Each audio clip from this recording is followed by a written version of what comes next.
या साक्षात स्वामी म्हणजे नारायणच असतात. ते आज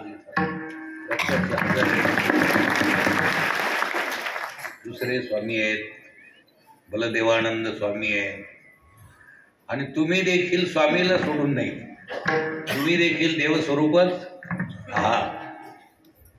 एक बर्फाचा खडा जर म्हणू लागला तर मी हिमसागराचा आणि माझा संबंध आहे त्याचं काही चुकलं?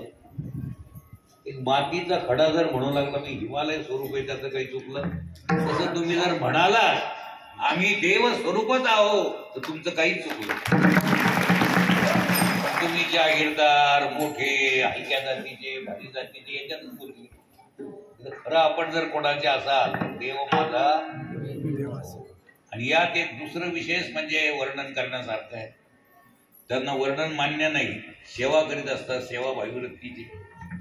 या शिंदे घराण्याचं तर भूषण आहेच आहे, पण गावाचं भूषण आहे, तालुक्याचं भूषण आहे. मी म्हणेल असे रत्न जन्माला येणं म्हणजे विश्वाचं भूषण आहे. ते म्हणजे आपले या डोळे. हो काय नाव? एकनाथराव. एकनाथ नाव आहे त्यांचं, एकनाथराव शिंदे. उदारांत करणारं इथं राम मंदिर बांधून देणार, सगळ्यांचं सहकार्य. मला तर वाटतं हे ॲडव्होकेट शिंदे म्हणण्यापेक्षा परमानंट स्वरूपाचे संदेश सरकारच इथे आपल्याकडे. सरकार वय लहान आहे पण कीर्ती महान आहे, विचार किती चांगले आहेत. हो, वकील तर पुष्कळ होतील जातील, पण असं वकील तसं पुण्य श्लोक अहिल्यादेवी. अनेक राण्या आल्या आणि गेल्या, पण ही एक राणी अशी होऊन गेली की पुण्य श्लोक. तिथं पाणी प्यायला आणि तिथं बारव तयार केलेल्या गावात. तिथं घाट नाही, पाण्यात बुडून लोक म्हणतील तिथं घाट तयार. असंख्य पुण्याचे कामं या देवीने केली. म्हणून मलाही ती भावली आणि आम्ही गडावर ती स्थापना केली. अहिल्यादेवी होळकर अशा तऱ्हेचे एक एक रत्न जन्माला आलेले आहे. जेव्हा या गावाचं भूषणच आहे, आपलं सगळ्याचं भूषण आहे. त्यांच्या विजयामागं आपला विजय असं नका समजू की त्यांचा झाला ना, म्हणजे आपल्याला गडबड व्हायचं काही कारणच नाही. त्यांचा विजय म्हणजे आपल्या जगाचं भूषण, सगळ्या जगाची मान उंचावणारा एक साधू या जगात होऊन गेला आहे. त्याचं नाव आहे स्वामी विवेकानंद. असा एक साधू होऊन गेला आहे, सगळ्या जगात मान त्याची उंच झाली. आज तुमची आमची मान जी जगात उंच आहे ती त्याच्यामुळे. परवाला आपल्या भारताचे पंतप्रधान नरेंद्र मोदी जी अमेरिकेला गेले, नवरात्राचा उपवास होता, लिंबू पाण्यावर जायचे, पहिल्यापासूनच त्यांना उपवास. 6 वर्ष अखंडानंद स्वामीच्या सहवासात अधिकारी आहेत ते. पंतप्रधान आहे म्हणून वर्णन नाही करायचं, पण अधिकारी आहे. 6 वर्ष कशात होते ते अभ्यास केला.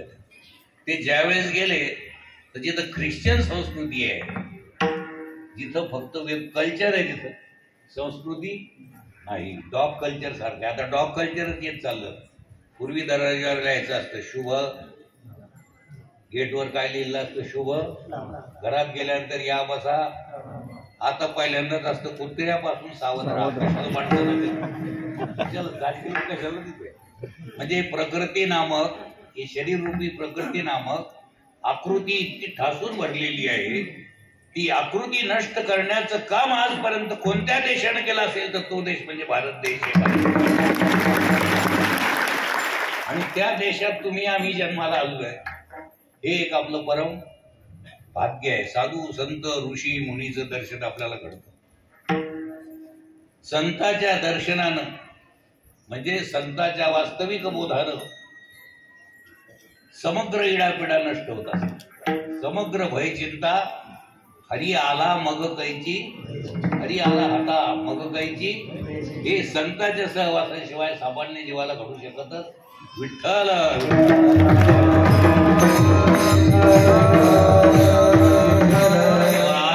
काला आहे. खऱ्या अर्थाने या गावाला मी धन्यवाद देतो. माय बहिणी सगळ्या इथे एकत्रित येतात. खऱ्या अर्थानं भाऊबीज साजरी होते. खऱ्या अर्थानं ही दिवाळी आहे, नित्य दिवाळीचा अनुभव आहे. सगळे जण कामाला लागतात. मला तर वाटतं वेळ लागणार नाही त्या गोष्टीला. असं ऐकायला मिळाल की पीर कल्याण म्हणजे द्वेषमुक्त गाव झालेलं आहे. द्वेषमुक्त गाव कोणी कोणाचं इच्छा नाही, द्वेष नाही, मत्सर नाही, काही नाही. इतकी तितकी बिमारी असेल तर थोडाफार मलम लावून जाईल.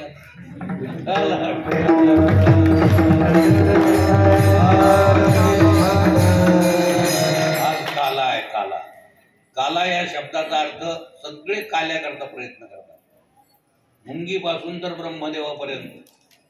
काला म्हणजे अखंड समाधान. काला म्हणजे परमेश्वराचं आणि आपलं कष्ट साध्य ऐक्य नाही, सहज ऐक्य. सहज ऐक्य का कष्ट साध्य ऐक्य गुरुजी? सहज मिलन परमेश्वराचं. आणि संतही सहजच बोलतात. सहज बोलणे तिथं उपदेश करुणी सायास सहज ऐक्य आहे. खरं म्हणजे आपल्याला बाकीचे नाते जोडावं लागतात आणि जोडलेले तुटत असतात. पण हे एक नातं असं जोडायचंच नाही. देव भेटायची गरजच नाही. देवन तुम्ही दोन नाहीच असा दृढ निश्चय होण्याकरता एवढे सायास आहे. यादसाठी जपे यादसाठी तपे व्यासे अमुपे ग्रंथ केले. तो काल्याचा प्रसंग आज आहे. इतर प्रांतात 56 भोग आहे. इतके पदार्थ कुठून आणणार? इथं चटणीवर तेलाचा पत्ता नाही. 2 वाढलेल्या पुरच्या आपल्या मिरच्या गुरगळायच्या, त्याच्यावर पाणी टाकून खायचं. असा देश आमचा हा. गरीब जरी प्रांत असला, या प्रांतामध्ये तिसरा डोळा उघडणारे वैद्यराज तिथं प्रगट झालेले आहे. माऊली ज्ञानोबा राया महाराष्ट्रात, नामदेव राया महाराष्ट्रात, संत चोखोबा राया महाराष्ट्रात, सगळे संत महाराष्ट्रात. अलीकडे जोग महाराज, समर्थ सद्गुरू साखरे महाराज महाराष्ट्रात, गुरुजी महाराष्ट्रात. हे सगळे संत महाराष्ट्रात जन्माला आले. आणि आपण कुठे जन्माला आलो? महाराष्ट्रात. बोलत जाओ. त्याला काही पैसे लागत खबर आला. आपण कुठे जन्माला आलो? इतके असून डोळे जर उघडले नाही तर दुर्दैवी कोणाला म्हणा. काय भाग्य आहे आपलं. सहज आपल्याला आळंदी आहे, सहज पैठण आहे, सहज संत आहेत आपल्याकरता. आणि ते आपल्याकरताच आलेले. आम्ही वैकुंठवासी आलो याची कारणाशी, बोलिले जे ऋषी ते आपल्या कल्याणाकरता आले आहेत. असं कुठं लिहिलंय का? जगाच्या कल्याणा मंत्र्याच्या विभूती.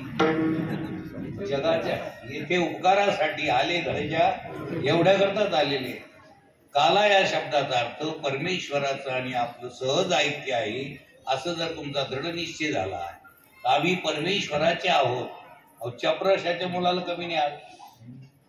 जर तो सेंट्रल गव्हर्नमेंटचा असला देशपांडे साहेब, तर त्याला भरपूर पगार आहे. चपराशा चपराशाचा मुलगा त्याला कमी नाही.